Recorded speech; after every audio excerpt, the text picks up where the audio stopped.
नमस्कार दोस्तों, आप देख रहे हैं आरसीए न्यूज। आज हम बात करेंगे अभी की बड़ी खबर के बारे में। अभी की बड़ी खबर क्या है, जैसा कि आप अपने स्क्रीन पर देख रहे हैं। यहाँ पर साफ साफ लिखा हुआ है, यूपी ट्रिपल एससी ने दिया खुशखबरी। अप्रैल 2021 में जारी होगा विज्ञापन, 38,000 पदों पर होगी भर्ती। अध्यक्ष परवीर कुमार ने दी जानकारी। आपको बता दें कि यूपी ट्रिपल एससी के अध्यक्ष परवीर कुमार हैं, जिनके माध्यम से जानकारी प्राप्त हुई है। यह खबर कल के समाचार पत्र में आपको देखने को मिलेगी।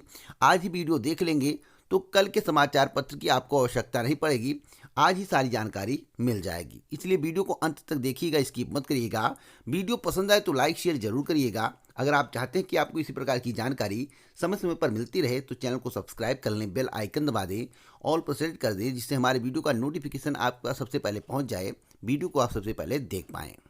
जैसा कि आप अपने स्क्रीन पर देख रहे हैं, यहां पर लिखा हुआ है कि यूपी ट्रिपल एससी भर्ती 2021। यूपी सरकार ने हजारों नौकरियों के लिए अप्रैल में हो सकता है पहला पीटी। पूरी जानकारी मैं आपको दूंगा। यहां पर लिखा हुआ है कि यूपी सरकार के विभिन्न विभागों में खाली पड़े हजारों पदों को भरने के लिए उत्तर प्रदेश अधीनस्थ सेवा चयन आयोग बहुत जल्द प्रारंभिक अर्हता परीक्षा अर्थात पीईटी 2021 का नोटिफिकेशन जारी करेगा।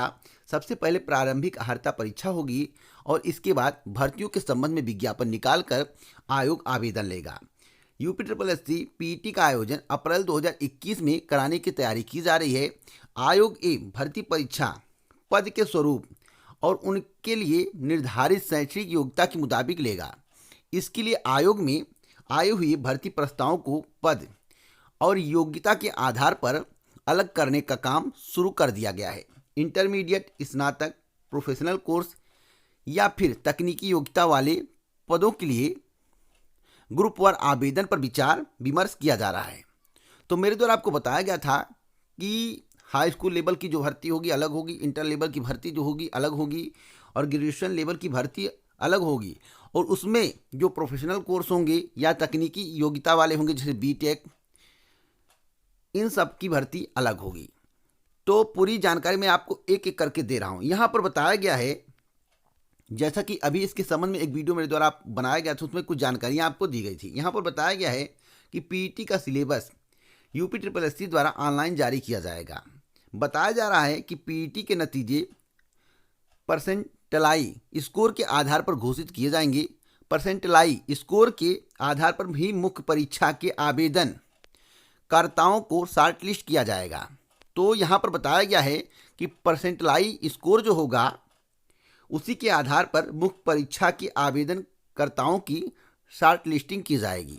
विभिन्न विभागों की विशिष्ट जरूरतों व सेवा नियमावलियों के प्रावधानों के अनुसार पीईटी स्कोर के आधार पर शॉर्टलिस्टिंग किए गए अभ्यर्थियों के लिए मुख्य परीक्षा, कौशल परीक्षा या शारीरिक परीक्षा कराई जाएगी। अगर आप वीडियो के लिए आवेदन करते हैं, पीटी में सफल हो जाते हैं, देखिए सफल होना बहुत मुश्किल है, टफ परीक्षा है और एक जो सफल हो जाएगा पहली बार वह बार बार सफल होगा। इसीलिए कहता हूँ कि पीटी नहीं होना चाहिए।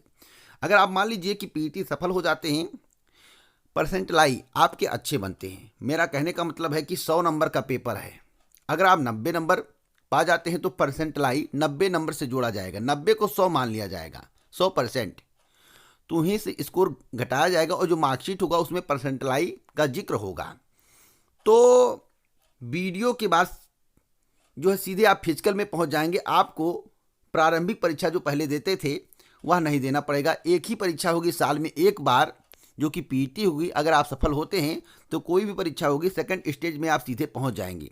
लेकिन आसान मत समझिएगा, मैं बार बार कह रहा हूं, मैं आपको डीमोटिवेट नहीं कर रहा हूं, जो सत्य है मैं बता रहा हूं। वो भी उत्तर प्रदेश अधीनस्थ सेवा चयन आयोग की भर्ती परीक्षाओं में भाग लेना और उत्तीर्ण होना आसान बात नहीं है।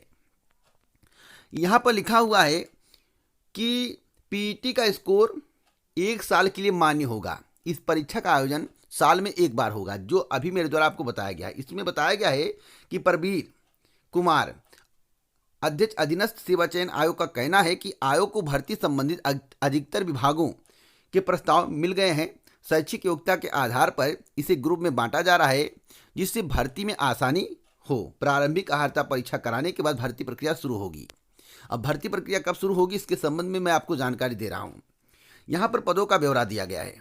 लेखपाल, बेसिक शिक्षा, माध्यमिक शिक्षा, अब विभिन्न विभागों में लिपिक, लेखा परीक्षक, ग्राम विकास अधिकारी के पद हैं। परिवार कल्याण विभाग में, बाल विकास पुष्टाहार में, नगर निकाय में इत्यादि पद हैं।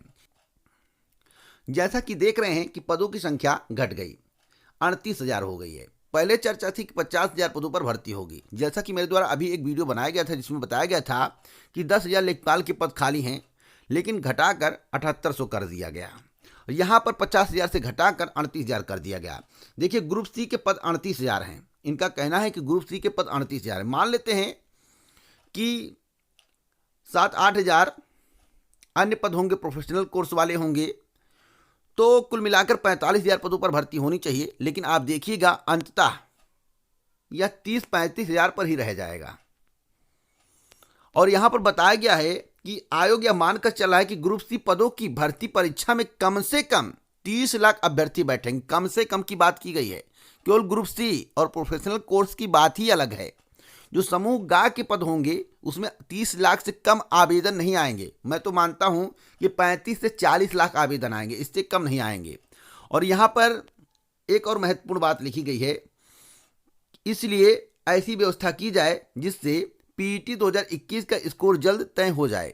इस परीक्षा को पास करने वालों को उनके प्राप्तांक फीसदी के आधार पर आगे मौका दिया जाएगा। विभागों में समूह ग के करीब 38,000 पद खाली बताए जा रहे हैं। अभी तक 50,000 पद खाली था, अब 38,000 पद खाली हैं। मैं आप सभी को बताना चाहता हूं, कल प्रयागराज में धरना प्रदर्शन है, उसे रोकने का प्रयास किया जा रहा है। जो सत्य है मैं बता रहा हूं, कड़वा है पर सत्य है। और ये अप्रैल माह में किसी भी कीमत पर परीक्षा का आयोजन नहीं करा पाएंगे। अगर परीक्षा किसी कीमत पर करा भी लेते हैं, मान लीजिए करा लेते हैं, अब मुख्यमंत्री जी लग जाते हैं, मंत्रियों को लगा देते हैं, अधिकारियों को लगा देते हैं, तो परिणाम जारी करने में इन्हें काफ़ी दिक्कतों का सामना करना पड़ेगा। और परिणाम जब जारी होगा तो मार्कशीट होनी चाहिए, उसके बाद विज्ञापन जारी होगा, आवेदन होगा और द्वितीय स्तरीय परीक्षा होगी। मेरा कहने का मतलब है सेकंड स्टेज की परीक्षा होगी, तो काफ़ी मशक्कतों का सामना करना पड़ेगा। तो मुख्यमंत्री जी के द्वारा यह प्लानिंग किया गया है कि कल का धरना सफल ना हो, मतलब कि 12 का धरना सफल ना हो, तो आप लोग इलाहाबाद में जुटकर प्रदेश व्यापी आंदोलन करें और पीईटी को हटवाएं। नहीं तो एक साल में एक बार पीईटी में बैठ पाएंगे। अगर सफल नहीं होते हैं तो पूरा साल बर्बाद हो जाएगा। और पूरे साल में कितनी भर्तियां आएंगी आपको मालूम होगा। लेखपाल की आएगी, बेसिक शिक्षा, माध्यमिक शिक्षा, विभिन्न विभागों में लिपिक के लेखा परीक्षक, ग्राम विकास, परिवार कल्याण, बाल विकास पुष्टाहार, नगर निकाय। अगर ये सब भर्तियां आती हैं तो आपको केवल वेबसाइट देखना होगा, आप आवेदन नहीं कर पाएंगे। इसलिए सबसे अच्छा है कि आप पीईटी को ही ना होने दें। अगर पीईटी नहीं होगा तो आप सभी में आवेदन कर पाएंगे। अगर आप लेखपाल में सफल नहीं होते तो बेसिक शिक्षा में आवेदन करिए, माध्यमिक शिक्षा में सफल नहीं होते हैं तो विभिन्न विभागों में लिपिक के लिए आवेदन करिए, लेखा परीक्षक में अगर सफल नहीं होते हैं ग्राम विकास के लिए आवेदन करिए, अगर ग्राम विकास में सफल नहीं होते तो परिवार कल्याण के लिए आवेदन करिए। आपको 10 मौके रहेंगे और आप मानकर चलिए आपका सफल होना तय होगा। लेकिन अगर पीईटी नहीं होगा, आगे कोई जानकारी मिलेगी इस चैनल के माध्यम से दी जाएगी। इसी प्रकार की जानकारी के लिए आप हमसे जुड़े रहें। जय हिंद, जय भारत दोस्तों, नमस्कार।